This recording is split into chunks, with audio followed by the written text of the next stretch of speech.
안녕하세요. 아파트 정보 플랫폼 아시를 운영하고 있는 유거상 대표입니다. 2014년부터 현재까지 약 8년 동안 가계경제에서 가장 큰 화두는 국내 부동산 투자였던 것 같습니다. 그 중에서도 누구나 거주를 위해서 필수적으로 선택해야 되는 주택, 그 중에서도 아파트 투자에 대한 열풍이 크게 늘어났다고 봐도 과언이 아닌데요. 이번 섹션에서는 대한민국 주택시장 거래의 중심에 있는 아파트 시장을 토대로 대체 투자로서 국내 부동산 시장의 시사점을 살펴보는 시간을 갖도록 하겠습니다. 자, 먼저 우리는 자본주의 시장에 살고 있습니다. 자본주의 시장에서 파생되는 유동성은 부동산 시장으로 흘러 들어가기도 하죠. 부동산은 실거주와 연관되어 있지만 다양한 투자 자산 중에 하나이기도 합니다. 우리가 살고 있는 지역은 굉장히 다양하죠. 경기도에 살고 계신 분도 계시고 부산에 살기도 하죠. 그리고 각자가 거주하고 있는 지역 부동산 시장에 대해서는 주택 가격을 굉장히 잘 알고 계시지만 다른 지역과의 관계에서 상대적인 가격 수준은 잘 파악하면서 살지는 않습니다. 주로 거주를 위한 지역 시장의 주택 가격만을 참고하기 때문이죠. 그렇지만 자본 시장의 유동성이 넘쳐나게 되면 이 유동적인 자본의 흐름이 우리가 살고 있는 거주와 상관없이 이 지역, 저 지역으로 흘러들게 됩니다. 그런데 어떤 근거로 자본이 여기저기 왔다 갔다를 반복하게 될까요? 다양한 원인이 있지만 그중 하나가 바로 상대적인 가격 수준입니다.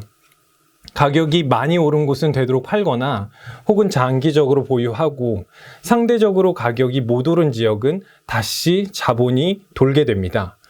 이 논리는 비단 부동산이 아니더라도 어느 시장에나 일어나는 보편적인 시장 논리입니다. 다만 우리는 거주를 위한 관심 지역의 가격만 볼 뿐 거주와 상관없는 지역과 가격 흐름을 비교하면서 지내본 적이 없을 뿐입니다. 자, 이제 화면을 한번 보실까요? 본 화면에서는 경기도 과천에 있는 주공 5단지 38평형의 실제 거래된 실거래가 흐름과 부산에서 가장 평당가가 비싼 재건축을 진행 중인 남천동 삼익비치타운 35평의 실거래가 흐름을 비교하고 있습니다. 빨간 차트가 과천주공 5단지이고 파란 차트가 삼익비치타운인데요. 두 단지 모두 각 지역을 대표하는 최고가 재건축 단지입니다. 두 단지는 전혀 다른 지역에 위치해 있지만 과거부터 가격 흐름을 보시면 2006년도에 두 단지의 가격 차이가 6억 차이로 경기도에 있는 과천주공 5단지가 월등히 높았습니다. 그리고 2017년에 가서는 부산이 급격히 치솟아서 과천주공 5단지와 가격 차이를 불과 2억 차이로 좁히게 됩니다. 자, 자본이 부산 대비 과천이 못 올랐다는 판단을 직접적으로 우리가 확인하지는 못하더라도 각 지역 시장을 대표하는 자산 가치의 포지션이 상당히 차이가 나게 되면 지역을 두고 자본은 저렴한 지역 시장으로 이동하게 됩니다. 과천주공 5단지가 저평가되어 있다고 자본이 판단해서 유입되면 과천주공 5단지보다 절대적으로 가격이 낮은 과천 내의 다른 아파트들의 가격 상승도 주도하게 됩니다. 2017년에 절대적인 가격은 과천이 당연히 높지만 부산의 급격한 가격 상승으로 자본이 볼 때에는 부산에 비해 과천이 상대적인 가격 매력도가 올라갔다고 보게 되는 시점인 것입니다. 자, 그리고 과천이 다시 가격이 올라서 이 차이는 벌어지게 되고 2019년 5월에는 다시 6억 차이로 벌어지게 됩니다. 그리고 다시 저평가된 부산의 부동산 시장이 급격한 상승기를 맞이하면서 과천의 대표 자산 가치를 또다시 따라잡게 됩니다. 자, 이런 시장의 반복인데요. 다음 장표를 보시면 과천 주공 5단지 38평형의 가장 최근 실거래가는 21억 2천만 원으로 거래되었고 부산 삼익비치는 17억 9,500만 원에 거래되었습니다. 다시 과천이 가격을 벌렸죠. 또 다음 장표에서 이를 좀 더 확대해서 보시면 가격 차이가 축소, 확대, 축소를 반복하고 있다는 것을 알 수가 있습니다. 중간에 보이는 부산 삼익비치 아파트 매매 거래량을 보더라도 과천과 가격 차이가 좁힐 때는 자본이 많이 유입되어 거래량이 늘고 과천이 너무 저평가되면 부산 시장에서 자본이 유입이 더 이상 늘지 않고 거래량이 줄어드는 것을 알 수가 있죠. 이런 측면에서 볼 때 부동산 시장의 상승과 하락을 인구와 소득 수준만으로 설명하기에는 좀 부족할 수밖에 없습니다. 우리는 국내 부동산 시장 중 주택 시장의 수요를 인구 또는 해당 지역 거주자의 소득 수준에 따라서 가격이 오르고 내릴 수 있다고 생각할 수 있으나 자본의 유입은 꼭 해당 지역 시장에 거주하지 않더라도 얼마든지 유입될 수 있기 때문입니다. 이는 우리가 실제 현실 세계에서 많이 접하고 있습니다. 지방 소도시에 가면 굉장히 유명한 맛집이 있죠. 이 맛집의 수요를 우리는 그 지방 소도시의 인구수라고 보지 않습니다. 전국에서 음식값을 지불하고자 하는 사람이 관광버스를 대절해서 내려올 수도 있는 거죠. 이 부분이 바로 유동성입니다. 자, 이게 바로 꼭 수요가 해당 지역의 주민으로 한정해서 볼 필요가 없는 이유입니다. 장표에서 보듯이 서초구의 인구수는 줄었고 대한민국의 가계소득은 증가하긴 했지만 그 증감률은 2021년까지 계속 하락 추세였습니다. 인구 감소와 가계소득 증가 둔화로 왼쪽에서 보시는 아파트 단지의 가격 상승을 설명할 수 있을까요? 없을 겁니다. 결국 우리는 인구 절벽과 소득 둔화 말고 시중에 넘쳐나는 유동성과 이 유동성이 상대적인 가격 수준을 통해 어느 지역 시장으로 흘러갈지 예측해 보는 것이 굉장히 유의미한 공부가 될 수 있다고 보시면 좋을 것 같습니다. 자, 그럼 여기까지 정리를 해보면 대체 시장으로서 국내 부동산, 그 중에서도 주택 시장은 지역별 상대적인 가격 수준에 따라 자본이 움직일 수 있다. 그리고 자본은 거주 개념과 상관없이 지역 부동산 시장을 매입하고 또 매도한다 라고 정리할 수 있겠습니다. 그렇다면 이제 두 번째 주제로 넘어가 보겠습니다. 상대적 가격 수준이 매력적인 시장을 발견하셨다면 해당 지역 시장의 매물이 단기적으로 쌓이는 추세인지 혹은 감소하고 있는 추세인지 확인하실 필요가 있습니다. 이 장표는 최근 2021년 매일매일의 서울 지역 시장의 아파트 매물 건수 변동 내역을 보여주고 있는 차트입니다. 서울은 전체적으로 매물이 늘어나는 추세이지만 서초구를 한정해 놓고 보면 생각만큼 매물이 급격히 쌓이고 있지 않습니다.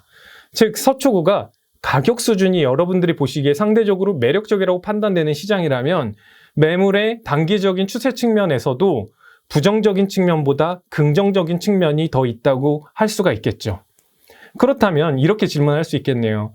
당장은 매물이 쌓이고 있지 않더라도 제가 이 자산을 구매하고 나서 급격히 늘어날 수도 있는 건 아닐까요? 라고 말이죠. 그러면 다음 장표에서 향후 입주 물량을 확인하실 필요가 있습니다. 자, 현재 보시는 화면은 서울특별시의 향후 아파트 입주 물량입니다. 국내 아파트 시장은 대부분 선분양을 한 후에 착공을 하기 때문에 앞서서 분양한 분양 정보를 토대로 향후 아파트 공급 물량이 얼마나 늘어날지 가늠해 볼 수 있습니다. 과거와 전체적인 볼륨을 비교해 보더라도 서울의 공급 물량은 줄어드는 추세에 있다는 것을 그래프 끝에서 확인하실 수 있습니다.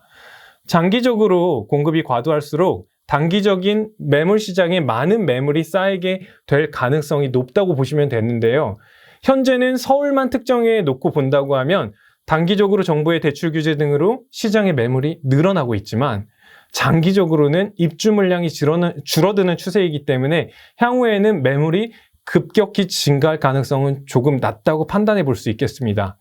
자, 이렇듯이 대체 시장으로서 국내 부동산 시장을 검토하실 때는 지역별 최고가 단지들의 가격의 상대성, 단기적인 매물의 증감 추세, 장기적인 입주 물량 추이를 살펴보는 것이 중요하다는 것을 알게 되셨을 겁니다. 이런 식으로 후보 지역을 줄여 나가신 후에 최종적으로 선택하신 지역 내에서도 상대적인 가격 수준을 저울질해 보는 게 좋습니다. 이 장표는 과천의 주공 5단지와 여의도 시범아파트의 가격 흐름에 대한 비교입니다. 두 지역은 경기도에 있지만 전혀 다른 곳에 위치하고 있죠. 최근 실거래가 추세를 보면 여의도 시범아파트 단지의 가격 추세가 과천에 비해서 더 나은 경향을 보여주는 것을 확인하실 수가 있습니다. 이런 경우에는 여의도 지역 부동산 시장이 정책적 이슈에 의해 가격 상승폭을 늘려나갈 수는 있겠으나 그 차이가 과도하게 벌어지는 경우 자본의 이동은 상대적으로 가격이 저평가 수준을 보이는 지역으로 이동할 수밖에 없게 됩니다. 국내 부동산 시장은 이미 개발이 완성된 지역을 토대로 움직이고 있기 때문에 과거의 가격 수준이 높은 곳을 그보다 가격 수준이 낮은 곳이 자산 가치를 따라잡을 가능성은 매우 낮습니다. 대부분 주거용 자산은 지역별 입지에 따른 가격 수준이 어느 정도 잘 유지되도록 자본이 빠르고 예민하게 이동하는 경향이 있습니다. 자, 다음으로 지역시장 내에서 상대적인 가격 비교를 통해 상대적인 가격 수준이 매력적으로 판단된 후에도 어떤 상품을 선택할 것인가에 대한 의사결정이 필요합니다. 기존에 준공된 부동산 자산을 매입할 것인가, 아니면 오래된 부동산을 사서 리모델링 또는 개발을 통해 신축을 할 것인가를 놓고 생각해 볼 수 있겠죠. 주택시장을 놓고 보았을 때 후자에 해당하는 것이 재건축 또는 재개발 시장입니다. 그래서 이번 장표에서는 지역별 재개발 부동산 상품이 상대적으로 가격 매력도가 어떻게 다른지 설명드리고자 합니다. 자, 지도를 한번 보시죠. 지도 위에서 보시는 구역은 대전에 있는 도마변동 9구역이라는 재개발 지역이고, 아래 지도에서 보시는 구역은 경기도 김포 북변동에 위치한 북변 3구역이라는 재개발 지역입니다. 두 지역 모두 개발의 속도도 비슷하고 현재 나오는 매물 가격 수준 또한 비슷합니다. 제가 두 지역에 방송일로부터 3개월 전쯤 나온 매물 사례를 가지고 비교 설명을 한번 해보겠습니다. 오른쪽 표를 보시면 매매 가격이라고 쓰여 있는데요. 이 매매 가격은 두 구역의 빌라의 매물 가격이었습니다. 두 재개발 구역 모두 구역 내 부동산 자산에 대한 감정평가가 사전에 이루어졌으며, 감정평가 대비 프리미엄을 각각 2억 3,500만 원 그리고 2억 4천만 원을 붙여서 판매하고 있습니다. 프리미엄 수준이 대략 비슷하죠. 두 빌라 모두 기존 조합원분께서 재개발 완료 시 34평 아파트를 받고 싶으시다고 분양 신청을 하셨는데요. 조합원 분양가는 대전의 경우 3억 5천만 원이니 위에서 보셨던 감정평가 금액 1억 1,500만 원을 제외하면 향후에 더 내셔야 되는 분담금이 2억 1,500만 원이 됩니다. 자, 이 물건을 사시게 되면 최초의 프리미엄을 얹어 지불한 매매가격 3억 5천만 원에 분담금 2억 1,500만 원을 더 얹어서 내야 되니 최종적으로 미래에 지어질 34평 아파트를 현재 5억 6,500만 원에 구매한 셈이 됩니다. 자, 그러면 이 물건을 구매한다면 얼마의 가치가 있을까요? 도마변동 9구역 바로 옆에는 이제 막 신축하여 2022년 8월에 입주를 하는 도마 이편한 세상 포레나라는 단지가 있습니다. 이 단지 전용 84제곱, 즉 32에서 34평형 아파트 매물 시세가 6억 8천만 원 정도 됩니다. 자, 그렇다면 기억나시나요? 앞서서 우리가 재개발 매물을 5억 6천만 원에 구매했지만 이 매물은 미래 가치가 6억 8천만 원 정도 된다고 볼 수 있겠네요. 그러면 그 차이가 1억 1,500만 원의 차익을 기대해 볼 수 있다고 보시면 됩니다. 자, 그럼 이번에는 김포 북변을 동일한 방식으로 접근해 본다면 향후 분담금을 더하면 미래 34평을 6억 2천만 원에 산 셈입니다. 역시나 주변에 신축이 있어요. 한강 메트로자의 1단지 30평형대 시세를 알아보시면 11억 정도의 매물이 나오고 있습니다. 6억 2천만 원에 산 것 대비 무려 4억 8천만 원의 미래 차익이 숨어 있다는 사실을 발견하실 수가 있죠. 이처럼 대전과 김포는 전혀 다른 지역입니다. 이 두 개의 지역을 비교하면서 여러분들이 그 지역에 살고 있지 않더라도 가격 수준을 충분히 비교할 수 있다는 점입니다. 제가 본 장표에서 말씀드리고자 하는 핵심은 하나입니다. 지역 간의 최고가 단지의 가격 흐름을 통해서 상대적 가격 매력도를 파악한 이후에는 상품단에 내려와서 과연 내가 재개발 구역끼리 상품을 비교한다고 하면 어떤 기준으로 어떻게 적절히 비교하는가에 따라서 대체 자산으로서 국내 부동산을 접근하는 시야를 넓힐 수 있다고 말씀드릴 수 있겠습니다. 자, 이런 가격 비교를 통해 특정 부동산이라는 상품까지 의사결정이 되신 후에는 해당 지역 시장의 최고가 부동산의 가격 조사를 면밀히 하셔야 됩니다. 예를 들어 선택하신 지역이 서울 서초구라면 서초구에서 가장 평당가가 높은 아크로 리버파크의 국민평형대인 33평, 34평의 가격 추이를 확인해 보는 겁니다. 결국 본인이 어떤 상품을 지역시장에서 선택을 하든 그 지역시장의 가격을 리딩하는 부동산은 따로 있기 때문입니다. 또한 지역시장의 최고가 단지가 화면에서 보시는 것처럼 최고가를 계속 갱신한다면 해당 지역 내 부동산 시장의 리딩 부동산 자산을 추종하여 여러분들이 선택하는 자산군도 가격 수준이 재편될 가능성이 높기 때문입니다. 자, 이제 다음으로 투자 심리를 체크해 보실 필요가 있는데요. 심리를 어떻게 체크하면 좋을까요? 보시는 화면은 네이버에서 제공하는 네이버 트렌드라는 사이트에서 삼익빛이라고 제가 검색해 본 결과입니다. 네이버 트렌드는 사람들이 특정 키워드로 얼마나 포털에서 조회를 많이 하는지 그 조회수를 집계하여 차트로 보여주는 기능을 제공하고 있는데요. 부동산 시장이 뜨거워지면 보시는 것처럼 해당 지역에서 가장 최고가, 가장 인기 있는 부동산의 검색 트래픽부터가 먼저 올라오게 됩니다. 그래서 해당 지역 부동산 시장이 반대로 차가워지면 검색량도 둔화되는 경향을 보여줍니다. 이 방법은 꼭 대체 자산으로서 부동산을 검토하실 때도 유용하지만 다른 자산군도 이용해 보시면 좋을 것 같습니다. 자, 중요한 내용은 대략 언급이 됐는데요. 그렇다면 제가 앞서서 설명드린 내용 중에 주택시장에 한정하여 볼 때 과거의 비싼 자산이 계속 상대적으로 비싸진다는 내용을 한번 확인해보는 시간을 갖도록 하겠습니다. 왼쪽에서 보시는 화면은 경기도 성남시 분당구의 31에서 35평대 최고가 단지 순위입니다. 실거래가가 된 단지만을 대상으로 집계되었고요. 1위가 판교에 있는 백현 2단지 휴먼시아이고 4위가 분당구 정자동에 있는 상록 우성 아파트입니다. 우측에서 차트를 비교해 보시면 빨간색이 백현 2단지인데요. 파란색이 정자동의 상록 우성입니다. 서로 가격 차이가 미세하게 좁혀졌다가 벌려졌다가 하지만 절대적으로 빨간색이 계속 우세한 것을 볼 수가 있습니다. 즉, 지역 내에 과거에도 가격 수준이 높은 단지는 미래에도 더 높을 확률이 있다는 예시입니다. 물론 예외가 몇 가지 있죠. 재개발, 재건축과 같이 개발 가능성을 내포한 부동산의 경우입니다. 이런 경우를 제외하고는 대부분 과거의 비싼 자산이 미래에도 비싸지는 경향을 나타내는 시장이 국내 부동산 시장입니다. 자, 방금 설명드린 바와 같이 우리는 절대적으로 비싼 자산이 지속해서 더 비싸진다는 것을 알게 되었는데요. 그래서 비싼 것을 우리가 살 필요가 있는데 우리가 가진 자본을 가지고 가장 비싼 자산을 산다는 것이 무슨 의미일까요? 여기 한번 보시죠. 경기도 성남시 분당에서 가장 빠른 리모델링 속도를 보여주고 있는 느티마을 공무원 3단지입니다. 여기도 가격이 참 많이 올랐어요. 우측의 표에서 보시는 바와 알 수 있듯이 매매가와 전세 가격의 차이가 대략 9억 가까이 됩니다. 거주하지 않고 전세를 아는 채로 매입한다면 매매와 전세 차이인 9억 가까이를 자본으로 투입하시면 됩니다. 이번에는 서울 서초구 잠원동에 시공사 선정까지 완료된 리모델링 단지 잠원동화 아파트가 있습니다. 실거래가 기준 매매가와 전세가 차이가 이 단지도 9억 정도 됩니다. 즉 매매가와 전세가 차이만 놓고 보면 두 단지에 투입되는 자본의 양은 비슷해 보입니다. 단지 절대 가격이 다를 뿐이죠. 그런데 절대 가격은 잠원동화가 절대적으로 높지만 이러한 내용을 바탕으로 우리는 같은 자본이라면 최고가 단지를 선택할 수 있는 방법을 배우게 되는 것입니다. 미래에 어느 단지가 가격이 상대적으로 더 오를지는 앞서 살펴본 내용을 토대로 여러분들이 충분히 이해가 되실 것이라고 생각을 합니다. 자, 그리고 최근에 세종시의 부동산 가격이 하락하고 있다는 기사를 많이 보실 텐데요.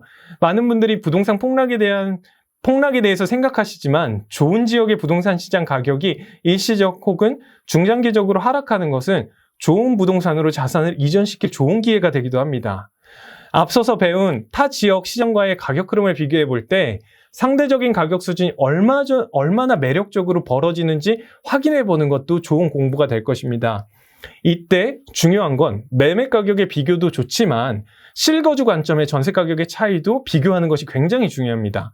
매매 가격은 앞서서 자본의 유입에 따라 유동성 수요에 따라서 가격 변동이 달라질 수 있지만 전세 가격은 오로지 해당 지역 시장에서 실거주하는 그 수요만을 바탕으로 움직이기 때문이죠. 자, 이제 마지막입니다. 마지막으로는 우리가 대체 시장으로서 부동산을 대한다는 것이 다른 여타의 자산과 다른 의미를 가지고 있다는 걸 아셔야 합니다.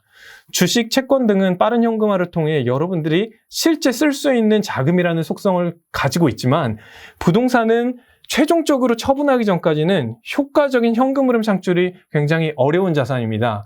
우리가 거주하고 있는 주택의 경우 특히 더 그러하죠. 주택을 팔고 해당 매도 자금을 현금화하기 전까지는 끊임없는 물물교환의 연속이라고 보셔도 무방합니다. 부동산이 올랐다고 좋아하실 수도 있지만 내가 보유한 자산의 입지보다 더 좋은 입지에 있는 부동산은 더 올랐기 때문에 더 좋은 지역으로 부동산을 이전하지 못한다면 결국 물물교환 측면에서 본다면 제자리일 뿐입니다. 즉 부동산은 현금화하는 자산이라기보다 쌓아가는 자산에 가깝다고 말씀드릴 수 있는데요. 상승기든 하락기든 더 좋은 지역으로 자산을 이동시켜 부동산 자산을 쌓아가는 것에 포인트를 주시면 좋을 것 같습니다.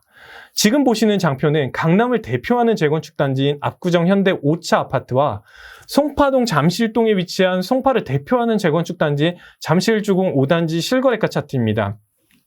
2006년부터 2010년도까지 상승기 때 잠실주공 5단지가 압구정 현대 5차 자산의 가치를 따라잡는 게 거의 불가능해 보였죠.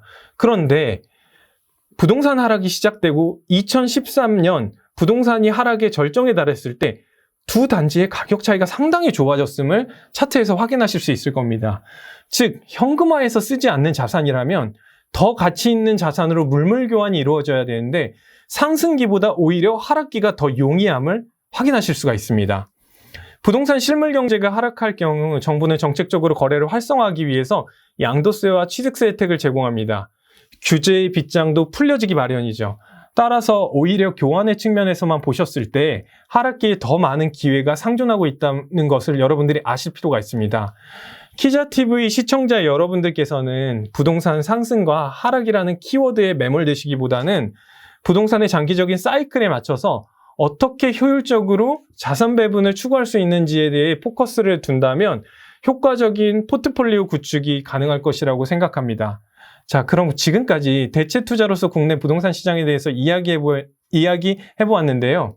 그 중에서 우리의 관심도가 가장 큰 주택시장은 상대적인 가격 비교를 통해 사고, 팔고, 목표에 도달하는 계속되는 교환 과정일 뿐이다라는 점을 다시 한번 이야기해드리면서 이번 섹션을 마무리 짓도록 하겠습니다. 감사합니다.